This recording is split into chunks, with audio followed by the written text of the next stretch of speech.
دوستو، بزرگوں اور بھائیوں، قرآن مجید فرقان حمید میں اللہ تبارک و تعالی نے فرمایا ہے اپنے بندوں کو اپنی عبادت کی طرف توجہ دلائی، اپنے بندوں کے دلوں میں عبادت کا شوق، ذوق اور نظریہ پیدا فرمایا ہے۔ فرمایا یا ایھا الناس اعبدوا ربکم الذی خلقکم، اے ایمان والو، اے لوگو، اپنے اس رب کی عبادت کرو جس نے تمہیں پیدا کیا ہے، والذین من قبلکم، اور ان لوگوں کو بھی پیدا کیا ہے جو تم سے پہلے تھے۔ تمہیں عبادت کا نفع یہ ملے گا لعلکم تتقون، کہ تم پرہیزگار ہو جاؤ گے۔ عبادت اس لیے کرو کہ اللہ نے تمہیں پیدا کیا ہے، اور اس لیے کہ تم سے پہلے لوگوں کو بھی اللہ نے پیدا کیا ہے۔ اور پھر ارشاد فرمایا کہ الذی جعل لکم الارض فراشا، وہی رب ہے جس نے تمہارے لیے زمین کو فرش بنایا ہے، والسماء بناء، اور آسمان کو چھت بنایا، وانزل من السماء ماء فاخرج به من الثمرات رزقا لکم، زمین کو فرش بنایا، آسمان کو چھت بنایا، پھر آسمان سے پانی برسایا جس کے ذریعے پھل نکالے، اور وہ بھی کسی اور کے لیے نہیں، رزقا لکم، تمہارے رزق کے لیے، وہ بھی تمہارے رزق کے لیے۔ یہ ساری نعمتیں تمہیں دی ہیں، اب فلا تجعلوا للہ اندادا، اب تم اللہ کے ساتھ کسی کو شریک نہ بناؤ، وانتم تعلمون، اور تم جانتے بھی ہو، تمہیں خبر بھی، تمہیں پتہ ہے کہ عبادت اللہ کی کرنی چاہیے، تمہیں پتہ ہے کہ نماز پڑھنی چاہیے، تم جانتے ہو کہ نوافل ادا کرنے چاہیے، تمہیں پتہ ہے کہ سجدے آنکھیں بند کر کے جھوٹ کی زندگی جی کے، اپنے ساتھ بددیانتی کر کے، دھوکہ دے کے، اپنے آپ کو دائیں بائیں، اپنے آپ کو کہیں مصروف رکھ کے کچھ وقت ضائع تو کر لیتے ہو، پر تمہیں پتہ تو ہے نا کہ عبادت اللہ کی کرنی، تمہیں اس کی خبر ہے۔ فرمایا اس رب کی، دیکھیں نا، انسان پر اگر کوئی شخص نیکی کر دیتا ہے، احسان کر دیتا ہے، تو انسان اس کے سامنے پھر گردن نہیں اٹھا سکتا، یار یہ میرے مشکل وقت کا دوست ہے، اس نے میرے ساتھ نیکی کی ہے، کبھی بھی گردن نہیں اٹھائے گا، جھکا کے رکھے گا۔ تو اگر عام کوئی نیکی کر دے تو اس کے سامنے انسان کبھی گردن نہیں اٹھاتا، تو جو رب ساری نعمتیں عطا فرمائے، جو کہے کہ تیری تخلیق میں نے کی، تجھ سے پہلوں کو بھی پیدا میں نے کیا، تیرے لیے زمین کا بچھونا بھی میں نے بچھایا، آسمان کی چھت بھی میں نے لگائی، تیرے لیے زمین سے ساری اناج کو، پھل کو، کھیتیوں کو نکالا بھی تیرے لیے، اب تو اس طرح کر کہ تو میری عبادت کر، تو میری بارگاہ میں جھک جا۔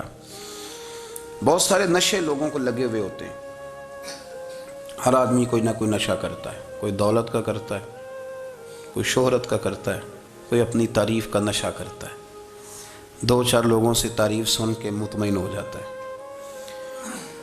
ناراض تو نہیں ہو گیا اس جملے سے؟ آپ کرتے ہیں لوگ دولت کا نشہ بھی، یہ جب نقصان ہوتا ہے تو بندے بیمار نہیں ہو جاتے، پیسے ڈوب جاتے ہیں تو لوگ بیمار نہیں ہو جاتے، تو اس کا مطلب یہ ہوتا ہے کہ نشہ ٹوٹ گیا ہے۔ بہک ہوئے ہیں نا تھوڑے سے تو کانپتے ہیں، تڑپتے ہیں، پریشان، نشہ ہی اسی طرح ہی کرتا ہے نا، نہیں ملتا تو پریشان ہوتا ہے۔ یہ سارے نشے ہیں، مختلف قسم کا نشہ۔ اب مانتے نہیں اس بات کو، تسلیم نہیں کرتے، کیونکہ تسلیم کرنا بڑا مشکل کام ہے، اس کے لیے تو بڑی ساری چیزیں جو ہیں وہ دبوچ کے اور بڑی سارے رستے پھلانگ کے آنا پڑتا ہے، تو بڑا مشکل ہے ماننا، ورنہ کرتے ہیں ہم، ہمارا مزاج ہے۔ یہ گھومنے پھرنے کا، دنیا دیکھنے کا بھی ایک نشہ ہے، یہ بہت ساری باتیں کرنے کا بھی ایک نشہ ہے، گپ شپ کا بھی ایک نشہ ہے۔ دو چار لوگوں کی جب تک پگڑیاں نہ کھول لیں، بعض لوگوں کو نیند نہیں آتی، یہ غیبت کا، چغلی کا، بددیانتی کا، یہ بھی ایک نشہ ہے۔ اس پر ملا رومی رحمۃ اللہ نے بڑا کلام لکھا ہے، وہ کہتے ہیں مانگ کے کھانے کا بھی نشہ ہے، مانگ کے کھانے کا بھی نشہ ہے۔ وہ کہتے ہیں کہ ایک بھیک مانگنے والی خاتون تھی، تو بادشاہ کے پاس بھیک مانگنے آئی، تو بادشاہ کو پسند آ گئی، اس نے شادی کر لی۔ اب اس کو عادت تھی بھیک مانگ کے کھانے کی، تو وہ کنیزوں سے کہا کرتی تھی کہ فٹافٹ نہ روٹی لے کے آیا کرو، میں 2-3 دفعہ مانگوں تو پھر لایا کرو، کیونکہ ایک نشہ ہے نا، تو میں مانگوں 2-4 دفعہ تو پھر تو انسان بہت سارے نشے کرتا ہے، یہ مانتا نہیں، یہ موبائل، یہ فیس بک، یہ سارے نشے ہی ہیں۔ اپنی فوٹو لگا لینا، سارا دن اسی کو دیکھتے رہنا۔ اور بڑے بڑے سیانے بندے جو وزادار ہیں، بڑے وزادار لوگ ہیں، لیکن وہ بھی سنجیدگی کے قائل نہیں، اس طرح کے نشوں کا شکار ہیں۔ یہ سارے نشے ہیں جو ہم نے پال لیے۔ ہمارے صوفیاء، ہمارے بزرگ فرماتے ہیں کہ تم اس طرح کرو، اگر سارے نشوں سے بچنا چاہتے ہو تو سجدے کا نشہ شروع کرو، سجدے کا نشہ شروع کرو۔ یہ نا اقبال کہتے ہیں، عطار ہو، رومی ہو، رازی، آپ بات کو سمجھیں، عطار ہو، رومی ہو، رازی ہو، غزالی ہو، کچھ ہاتھ نہیں آتا بے آہ سحر گاہی۔ کہتے بہت بڑا صوفی ہو جیسے فرید الدین عطار تھے، بہت بڑا تصوف کا امام ہو جیسے امام غزالی تھے، بہت بڑا تفسیر کا استاد ہو جیسے امام رازی ہو، عطار ہو، رومی ہو، رازی ہو، غزالی ہو، پر کچھ ہاتھ نہیں آتا بے آہ سحر گاہی۔ اگر سویرے اٹھ کے روتا نہیں نا اللہ کی بارگاہ میں، اگر تہجد نہیں نہ پڑھتا تو کچھ ہاتھ نہیں آتا بے آہ سحر گاہی، پھر اس کو کوئی چیز نصیب۔ میری بات کی سمجھ آ رہی ہے آپ حضرات؟ جب تک آپ سویرے نہیں اٹھتے، آپ اللہ اللہ نہیں کرتے، آپ کو نوافل کا چسکا نہیں، عبادت کا مزہ نہیں، فرمایا میری عبادت کرو، یہ شوق پیدا کرو، میں نے تمہیں پیدا کیا ہے۔ ہم لوگوں کے نشے، مختلف نشے، بڑا عجیب رنگ ہے۔ محفل کی صدارت کرنے والے بڑے پیر صاحب، بڑے القابات، اوہو، بیچ میں سے بندہ تلاش کرنے سے بھی نہیں مل رہا، اتنے بڑے لقب ہیں اس کے، لیکن وہ ساج سمر کے 2.5 گھنٹے بیٹھا رہا محفل میں، اور نماز کا وقت آیا تو اس نے مختصر سی پڑھی، وہ نکل گیا، وہ ہلکے سے سجدے کیے۔ او اتنا بڑا عشق رسول نعت کا، او ہو کیا بات ہے، اور عشق رسول کا بہت بڑا پیغامبر، بہت بڑا مبلغ، وہ بیچارہ سمجھ ہی نہیں سکا کہ اللہ کے رسول نے فرمایا تو نماز پڑھ میری آنکھیں ٹھنڈی ہو جائیں گی۔ تو یہ نشے کے عادی تو ہیں پر حقیقت کے قائل نہیں ہیں۔ یہ بس ٹھیک ہے، خوابوں کی دنیا میں لوگ زندہ ہیں، پر جن کو یہ جو نشہ تھا نا عبادت کا، یہ میرے رسول پاک کی چاہت ہے، یہ میرے نبی کریم علیہ السلام کی۔ آپ دیکھیں نا، حضور مہینوں جا کے غار حرا میں بیٹھتے، کیا وہاں تبلیغ کرتے تھے؟ کوئی کتاب لکھتے تھے؟ رسول کریم علیہ السلام مہینہ رہتے غار حرا میں، کوئی نہ مجھے دیکھے، کوئی نہ مجھے ملے، حضور یہاں کیا ہے؟ فرمایا میں اپنے رب کی عبادت کروں گا۔ نبی کریم علیہ السلام نے سجدوں کے ساتھ پتھروں اور پہاڑوں کو آباد کر دیا، سجدوں کے ساتھ۔ آپ کا سجدہ آپ کو بہت ساری چیزوں سے چھڑا لیتا ہے، یہ بہت ساری جگہوں سے جھکنے سے بچا لیتا ہے۔ صوفیاء، اولیاء یہ کیا کرتے تھے؟ یہ سجدے کا ذوق ہی تو پیدا کرتے تھے، سجدے کا ذوق۔ شاہ عبدالعزیز دباغ رحمۃ اللہ تعالی علیہ اپنے مریدوں سے فرمایا کرتے تھے کہ اگر تم پکے نمازی بن جاؤ نا، تہجد گزار ہو جاؤ، تو میرے پاس آنا جانا چھوڑ دینا۔ عرض کی حضور کیوں؟ فرمایا میں تمہارے اور رب رسول کے رستے میں رکاوٹ نہیں بننا چاہتا، اب میرا مقصود ہے تمہیں وہاں تک پہنچانا، جب پہنچ گئے تو پھر میری ضرورت ختم ہو گئی۔ ہاں کبھی وسوسہ آئے، شک پیدا ہو، تکلیف ہو تو آنا، ورنہ میں نہیں چاہتا کہ میں رکاوٹ بنا رہوں۔ تم اللہ اللہ کرو، اس مالک کو راضی کرو۔ میرے رسول پاک علیہ وسلم نے فرمایا بندہ اللہ کے سب سے قریب اس وقت ہوتا ہے جب وہ سجدے کی حالت میں ہوتا ہے۔ کس کے قریب ہوتا ہے؟ اللہ کے سب سے قریب ہوتا ہے، وہ بڑا نیڑے ہے رب کے، بڑا قریب ہے، اس لیے کہ وہ حالت سجدہ میں، وہ جب سجدے کرتا ہے نا، اس کی بارگاہ میں جب جھک جاتا ہے۔ آپ ذرا سجدے کی کیفیت دیکھیں نا، زبان بھی یہاں ہے، آنکھ بھی یہاں ہے، کان بھی، عقل بھی ساری، اس نے سارا کچھ رکھ دیا سجدے میں۔ آپ وہ کبھی پیچھے جائیں تو دیہاتوں میں کہا جاتا تھا ناک سے نکیریں نکالو، بہت بڑی سزا ہوتی تھی نا، ناک سے نکیریں نکالو، بڑی سزا ہوتی تھی۔ تو اس نے کہا مالک مجھے کسی نے کہا نہیں، پر دیکھنا میں نے رکھ دی ساری عقل سجدے میں، اور رکھ کے کہا کیا؟ سبحان ربی یا اللہ میں پست ہوں تو اعلیٰ ہے، اللہ تو میرا رب ہے اور تو سب سے اعلیٰ اتنا۔ اور فرمایا جب یہ اس کیفیت میں ہوتا ہے تو پھر یہ اپنے رب کے قریب ہوتا ہے۔ کثرت عبادت نوافل. ہمارے ہاں عمرے کی قرآن اندازی محفلوں پہ ہونے لگ گئی ہے، حالانکہ حدیث سے ثابت نہیں. میں دوستوں سے کہتا ہوں جائز ہے، کرنی چاہیے، عمرے کی قرآن اندازی جائز ہے، پر کسی حدیث میں نہیں آئی کہ قرآن اندازی کرو عمرہ کرو. حدیث میں قرآن اندازی یہ آئی ہے کہ نبی پاک علیہ السلام نے فرمایا تمہیں پتہ چل جائے نا پہلی صف کا ثواب کتنا ہے، تم قرآن اندازی کرو. عمرے کی قرآن اندازی کا تو پوسٹر چھپتا ہے، تو یہ والی قرآن اندازی کب ہونی ہے؟ ہونی چاہیے کہ نہیں؟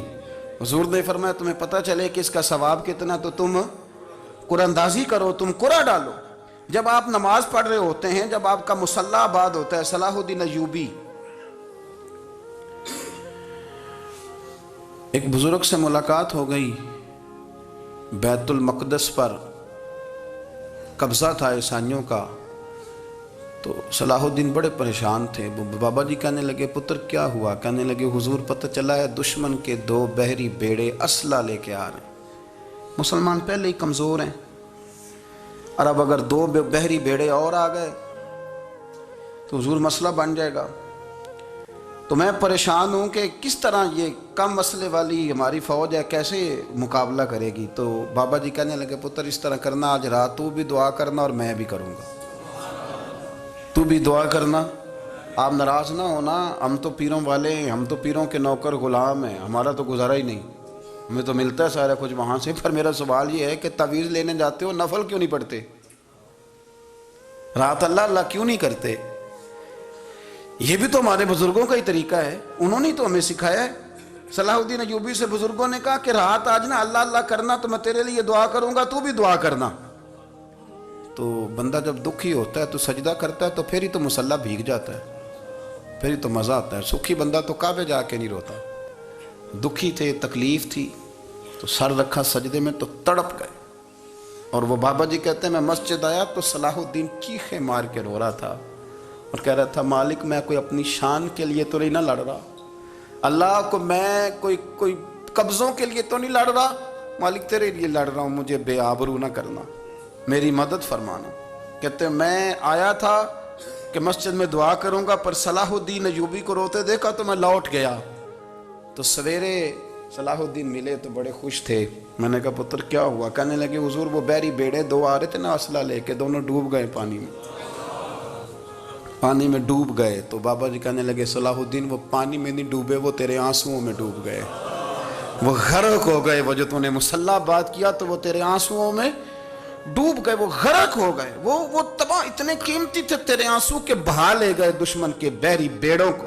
میرے بھائی ٹھیک ہو گیا جی، میرے عزیز سمجھ لیں اس بات کو ہمیشہ کے لیے، اور اس پر غور کر لیں اچھے طریقے سے کہ میرے رسول کریم سید عالم صلی اللہ علیہ وسلم نے نا ہماری توجہ دلائی، حضور نے ہمیں بتلایا، ہمارا ذوق بڑھایا عبادت کی طرف. ایک صحابی تھے حضرت ابو فاطمہ رضی اللہ تعالیٰ عنہ، یہ ترمذی شریف کی حدیث ہے. نبی پاک علیہ السلام نے فرمایا ابو فاطمہ قیامت کے دن مجھ سے جلدی ملنا چاہتے ہو کہ دیر کے ساتھ؟ تو کہنے لگے حضور کون ہوگا جو دیر سے ملنا چاہے گا، ہم نے تو جان دے دی وعدہ دیدار پر. اعلیٰ حضرت فرماتے ہیں جان دے دی وعدہ اور نقد اپنا دام ہو ہی جائے گا. مجھے لگتا ہے کہ یہ سودا نقد و نقد ہو جانا ہے، چونکہ ہم نے جان دے دی وعدہ دیدار پر. آپ نے وعدہ کیا تھا کہ مریں گے تو پھر زیارت ہوگی، تو مر گئے ہم زیارت کی خاطر. جان دے دی وعدہ دیدار پر تو نقد اپنا دام ہو ہی جائے گا. اے رضا ہر کام کا ایک وقت ہے، دل کو بھی آرام ہو ہی جائے گا. تو حضرت ابو فاطمہ رضی اللہ تعالیٰ عنہ سے نبی پاک صلی اللہ علیہ وسلم نے فرمایا جلدی ملنا چاہتے ہو کہ دیر سے؟ اس کی حضور فٹافٹ ملنا ہے، میں نے قیامت کے دن آپ سے جلدی ملنا ہے. تو نبی پاک علیہ السلام نے فرمایا پھر اس طرح کرنا، دنیا میں رہ کے سجدے زیادہ کرنا، پھر سجدے زیادہ کرنا، قیامت میں ملاقات جلدی ہو جائے گی، قرب ملے گا تمہیں. اپنے بچوں کے اندر دیکھیں نا، ہم شوق پیدا کرتے ہیں، ہمیں صحیح لفظ نہیں بولنے آتے پر ہم بچوں میں شوق پیدا کرتے ہیں کہ پتر ڈاکٹر بن جائے گا تو بڑا نفع کرے گا، تو لوگوں کی خدمت کرے گا، ملک و ملت کی خدمت کرے گا، تیرے ابا کا نام روشن ہوگا، تیرے دادا کی تعریفیں ہوں گی. ہم یہ ذوق پیدا کرتے ہیں. ہم اپنے نوجوانوں کے اندر یہ فکر پیدا کرتے ہیں، انہیں ہم سمجھاتے ہیں کہ میاں جب تم پڑھو گے، محنت کرو گے تو فلاں آدمی کی طرح تمہارا نام ہوگا. یہ جتنا ذوق ہم بچوں کے اندر ان چیزوں کا پیدا کرتے، ہمیں حکم ہے کسی طرح ہم ذوق پیدا کریں کہ پتر نماز پڑھے گا تو اللہ راضی ہو جائے گا، تو سجدہ کرے گا۔ دیکھیں نا میرے رسول کریم علیہ السلام نے فرمایا 7 سال کے بچے کو مسجد لے کے جاؤ، یعنی اسے شوق دلاؤ، اس کے اندر یہ خاصیت پیدا کرو کہ اس کا دل کرے مسجد میں جانے کا، اس کے اندر یہ خصوصیات لاؤ کہ وہ ہمارے ہاں نا ہر چیز کو پرموٹ کیا جا رہا ہے، ہر چیز کو یعنی سر سنگیت سکھانے کے لیے اکیڈمیاں بن گئی ہیں، ہر شے پرموٹ ہو رہی ہے، عبادت کا جذبہ کم ہوتا جا رہا ہے، اللہ کا ذوق ہمارے اندر نہیں رہا۔ اور اتنا مشکل ہم نے اپنے لیے بنا لیا ہے کہ وہ بندہ جو بڑی زبردست مذہبی گفتگو کر رہا تھا اور تگڑی بات کر رہا تھا، کیا بات ہے، لیکن نماز کے بارے میں کمزوری دکھا جاتا ہے، نوافل کے بارے میں وہ چپکے سے نکل جاتا ہے۔ امام احمد بن حنبل رحمۃ اللہ تعالی علیہ، مسند امام احمد بن حنبل 14 جلدوں میں ہے مارکیٹ میں، اور مجھے تو خیر پسند ہی بڑی ہے، میں نے تو کئی دفعہ پڑھی ہے، اور کیا بات ہے امام احمد بن حنبل کی، کیسے تگڑے قسم کے محدث تھے اور اللہ نے کتنا انہیں اعزاز عطا فرمایا ہوا تھا۔ یہ کوڑے بھی کھاتے تھے دین کی خاطر، سارا کرتا لہو سے بھر بھی جایا کرتا تھا، بڑا اعزاز والا شخص تھے، بڑے اعزاز والے، حدیثیں جمع کرنا، حدیثیں لکھنا، حدیث پڑھانا، سارا دن رہتے تھے، کہہ سکتے تھے کہ میں کر تو رہا ہوں کام، اور حدیث بھی موجود ہے کہ عالم عابد سے افضل ہوتا ہے، پر اس کے باوجود امام احمد بن حنبل رحمۃ اللہ علیہ 300 نفل فرض نمازوں کے علاوہ پڑھا کرتے تھے، 300 نوافل روز پڑھا کرتے تھے۔ ان کے بیٹے نے کہا ابا جی مکان خریدنا ہے تو کوئی جگہ کہاں کر کے لوں، بہت ساری آبادیاں، تو فرمایا پتر وہاں لینا جہاں مسجد قریب ہو۔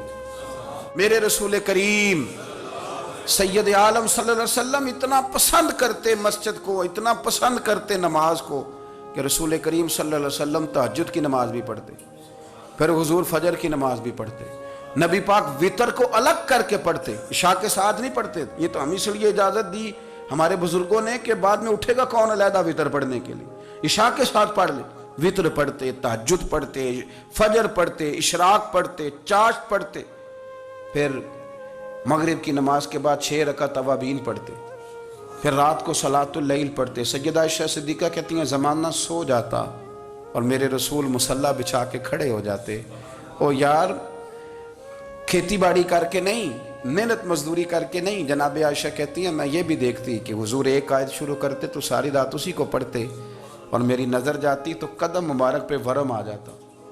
یار نماز پڑھ کے اتنی مشقت کر کے، اتنی جد و جہد کر کے ورم آ گیا، یا رسول اللہ اتنی محنت کیوں کرتے ہو؟ فرمایا افلا اکون عبدا شکورا، کیا میں اپنے رب کا شکر گزار بندہ نہ بنوں؟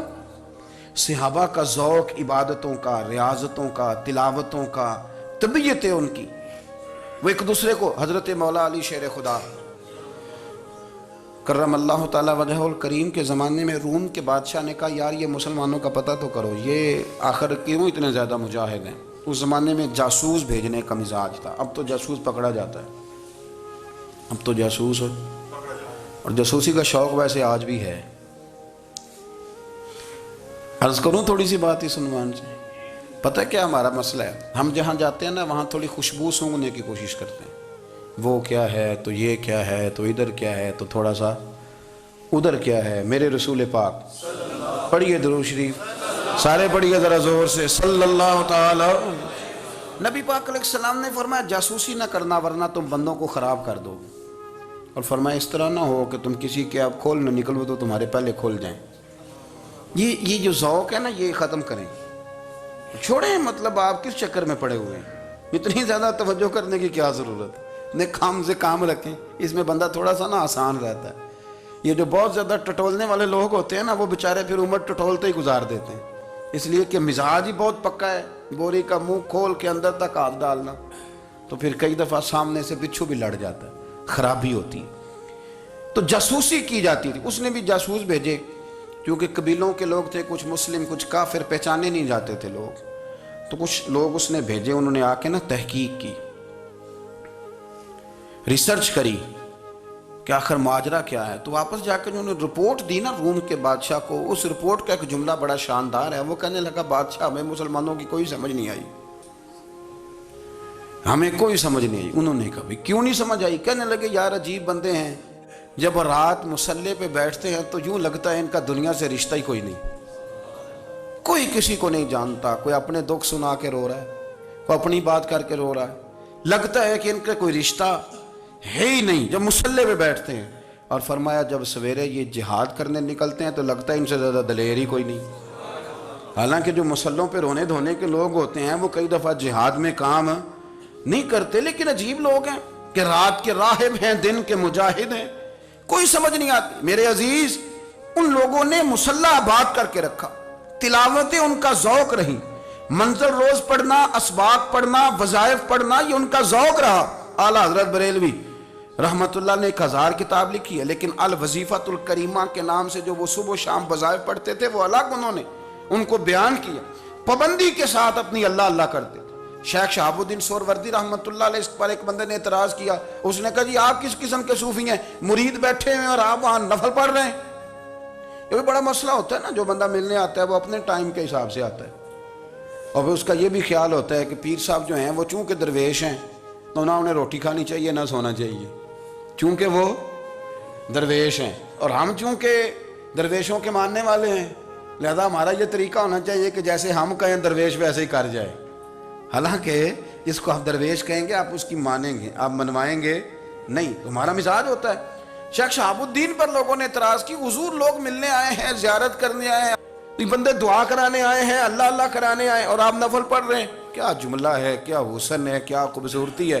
فرمانے لگے رب و رسول سے مانگنے کے لیے مصلی بچھایا ہے، اگر وہاں سے مانگوں گا نہیں تو تمہیں دوں گا کیا؟ پہلے مجھے کچھ لے تو لینے دو، اگر میرے پلے کچھ ہے ہوگی تو آگے دوں گا نا۔ تو میں مانگنے گیا تھا کہ یا اللہ دے، تیرے بندے لینے آئے، دے تو میں کچھ لوں گا تو آگے دوں گا نا۔ لیکن ہمارا یہ سٹیٹس، یہ مزاج، یہ شعور نہیں ہے۔ گپیں، کہانیاں، داستانیں، گفتگو، خطابت، واز، کیا بات، لیکن اگر کچھ کرنے کا کام ہو تو وہ نہیں ہم سے ہوتا۔ میرے نبی کریم علیہ الصلوۃ والسلام نے مصلی سے دل لگانے کا درس دیا، حضور نے توجہ دلائی، صحابہ اس ذوق کے حامل لوگ تھے، وہ کوشش کرتے تھے۔ جناب صدیق اکبر رضی اللہ تعالیٰ عنہ کا عبادت کا مزاج ہمیشہ قائم رہا۔ حضرت عمر فاروق ساری رات اللہ کے حضور کھڑے رہے۔ حضرت عثمان غنی رضی اللہ تعالیٰ عنہ عشاء کی نماز پڑھ کے 2 رکعتوں کی نیت باندھتے تھے، 15 سپارے پہلی رکعت میں پڑھ دیتے تھے اور 15 سپارے قرآن مجید کے دوسری رکعت میں پڑھ دیتے تھے۔ آپ نے نا حضرت عمر فاروق کے وصال کے بعد ان کی ایک بیوہ سے نکاح کیا، حضرت عثمان غنی نے نکاح کیا۔ وہ خاتون آپ کے نکاح میں آئیں تو عرض کرنے لگی امیر المومنین میرے لیے یہ اعزاز تو بہت ہے کہ میں امیر المومنین کی بیوہ تھی تو امیر المومنین کی منکوحہ ہو گئی ہوں، لیکن حضور نہ تو میں جوان ہوں کہ میرے اندر رغبت ہوتی اور نہ میں اب اس قابل ہوں کہ کوئی خدمت کر سکوں، میرے ساتھ نکاح کی وجہ کیا بنی؟ تو عثمان غنی رو پڑے، فرمانے لگے میں نے عمر فاروق کو مسجد میں اپنے رب سے ڈرتے ہوئے دیکھا ہے، میں نے اسے روتے ہوئے دیکھا ہے، عدل کرتے دیکھا ہے، انصاف کرتے دیکھا ہے، امت کی خیر خواہی کرتے دیکھا۔ تمہارے ساتھ نکاح اس لیے کیا ہے کہ تم مجھے یہ بتاؤ کہ عمر فاروق گھر کے اندر اپنے رب کو کیسے راضی کرتے تھے، گھر کے اندر کیسے راضی کرتے تھے، وہ طریقے بتلاؤ، تم بتاتی جانا اور میں بھی اسی طرح گھر میں عبادت کروں۔ میرے رسول کریم علیہ الصلوۃ والسلام نے ارشاد فرمایا، حضور فرمانے لگے جس گھر میں اللہ کا ذکر ہوتا ہے وہ گھر زندوں کا ہے، اور جس گھر میں رب کریم کا ذکر نہیں ہوتا وہ گھر زندوں کا نہیں ہے۔ گھر نا ہم نا کتابوں میں پڑھتے ہیں کہ ایک بزرگ کہتے ہیں، حضرت فضیل بن ایاز کہتے ہیں کہ میں ایک گلی سے گزر رہا تھا تو گھر کے اندر کسی قاری صاحب نے قرآن کی آیت پڑھ دی، ولی من خاف مقام ربہ جنتان، میں تے میرے کانوں سے ٹکرائی تو اللہ نے میری کایا ہی پلٹ دی، میں توبہ کر گیا۔ اب گھر کے اندر سے آواز آئے تو صحیح نہ تلاوت کی، پر اندر سے آواز آتی نہیں، یا ڈیک بجنے کی آواز آتی ہے، یا ٹی وی چلنے کی آواز آتی ہے، یا دھوم مچانے کی آواز آتی ہے۔ عبادت کا وہ جو خاص شوق تھا، وہ جو حسن تھا، وہ جو توانائی تھی، وہ جو بات تھی۔ ایک جگہ پہ ہم بیٹھے تھے تو وہاں ایک صاحب آئے اور انہوں نے آتے ہی کہا کہ مہربانی کریں ذرا مجھے مصلی دے دیں، میرے نہ کچھ نفل رہ گئے۔ تو میں نے وضو کر لیا تو کوئی مصلی مل جائے، مصلی انہیں دے دیا گیا، وہ مصلی لے کے چلے گئے تو پیچھے ایک صاحب نے تبصرہ کیا، کہنے کتنا ریاکار بندہ ہے، لوگوں کو دکھا رہا ہے کہ میں نفل پڑھتا ہوں. ہے کو بات کرنے والی. میں نے اسے کہا، میں نے کہا تو مہربانی کرنا اس طرح کی ریاکاری تو بھی کر، پکڑ مصلی اور جا تو بھی تھوڑی ریاکاری کر کے آ، اٹھ ذرا. شکر کر کوئی یہ ریاکار بھی ملا ہے، کوئی نفل پڑھ کے ریاکاری کر رہا ہے. اللہ کا میں کہتا ہوں کو پڑھے تو صحیح نہ یار، یہ کوئی دور ہے نفل پڑھنے کا؟ اس میں تو لوگوں کا مزاج ہی نہیں، طبیعت ہی نہیں. میں نے کہا چل مہربانی کر یہ لے مصلی اور تو بھی جا تھوڑی سی یا کر یا ریاکاری کرو تو صحیح نا. مزاج ہی نہیں، ذوق. جمعے کی نماز پڑھ کے یوں دنیا بھاگتی ہے، او ہو پتہ نہیں کون سی پیچھے آگ تھی جو بجھائی جائے گی. اور آج تک لوگ مسئلہ پوچھ رہے ہیں کہ جمعے کی بعد والی سنتیں کتنی ہوتی ہیں. میں نے کہا کتنے سال ہو گئے جمعہ پڑھتے، کتنے سال ہو گئے، ابھی تک سنتوں کا نہیں پتا.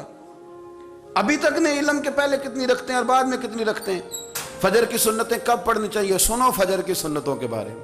میرے رسول کریم سید عالم صلی اللہ تعالی علیہ وسلم سے ایک صحابی نے پوچھا تھا، حضور میری فجر کی سنتیں رہ گئیں یا رہ جاتی ہیں تو حکم کیا ہے؟ کیا انداز ہے حضور کا.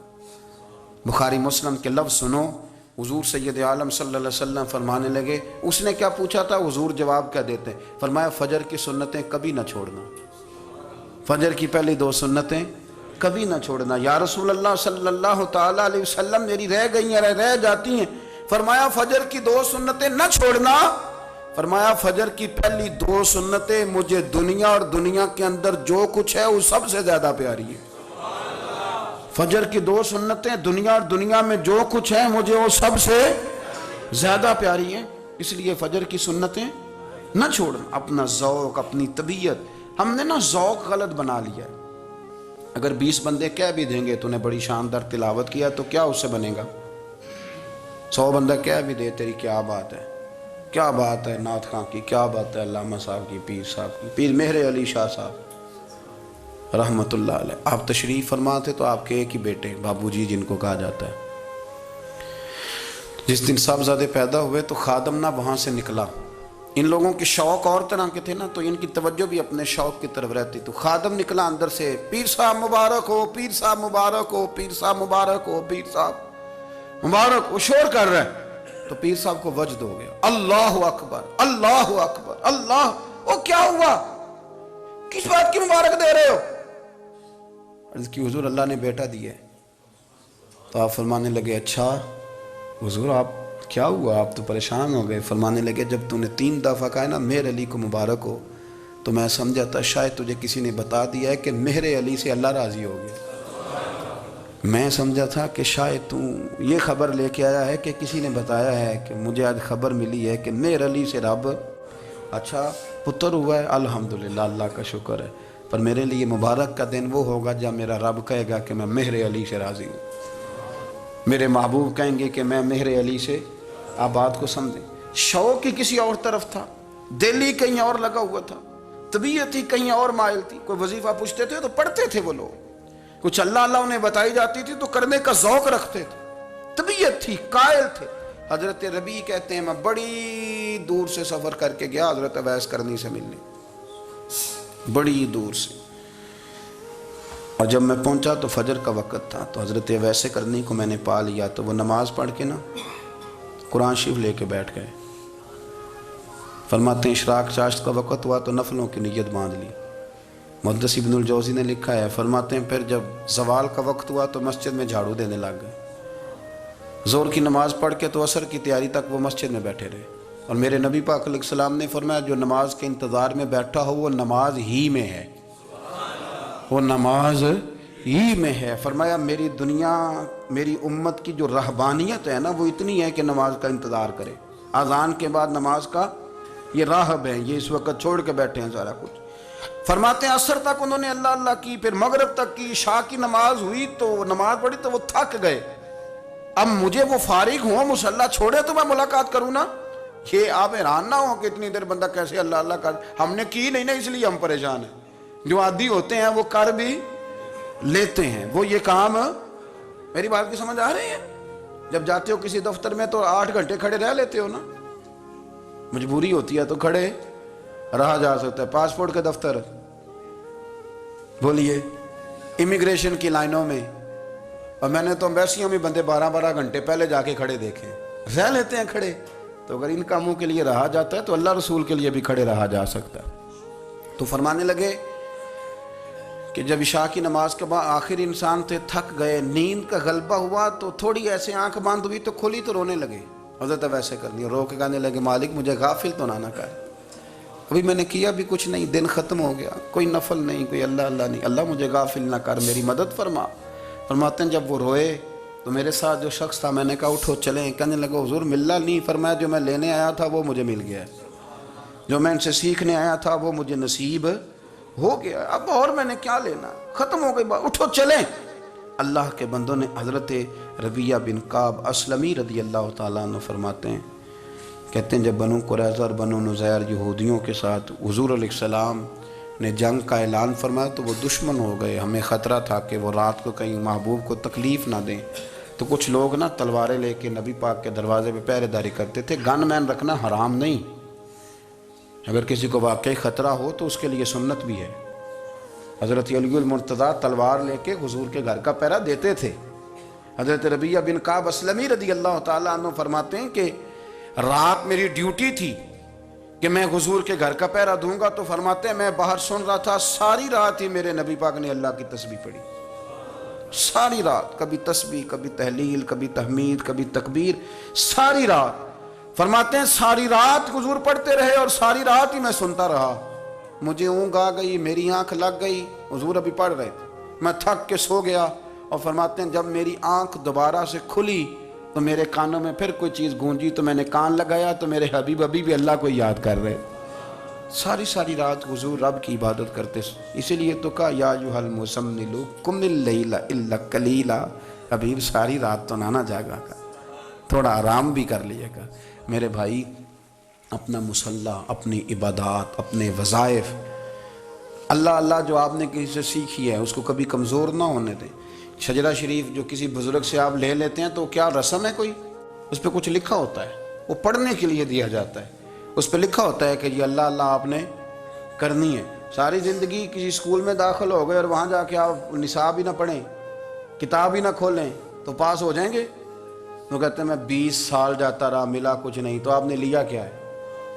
ایک اتنی سی کتاب تھی، اس کو تو کھول کے آپ دیکھ نہیں سکے، اس کے وظائف تک تو رسائی نہ ہوئی، اس لیے کہ اللہ اللہ کرنا مشکل ہے اور تصویر کھنچانا یہ آسان کام ہے۔ تو جو آسان ہے اس طرف ہماری توجہ لگی رہتی ہے اور جو مشکل ہے اس طرف ہم ذوق پیدا نہیں کرتے۔ یا ایھا الناس اعبدوا ربکم الذی خلقکم والذین من قبلکم لعلکم تتقون، اے لوگوں اس رب کی عبادت کرو جس نے تمہیں پیدا کیا اور تم سے پہلوں کو پیدا کیا، اس لیے عبادت کرو کہ تم پرہیزگار ہو جاؤ گے۔ مالک سمجھنے کی توفیق عطا فرمائے۔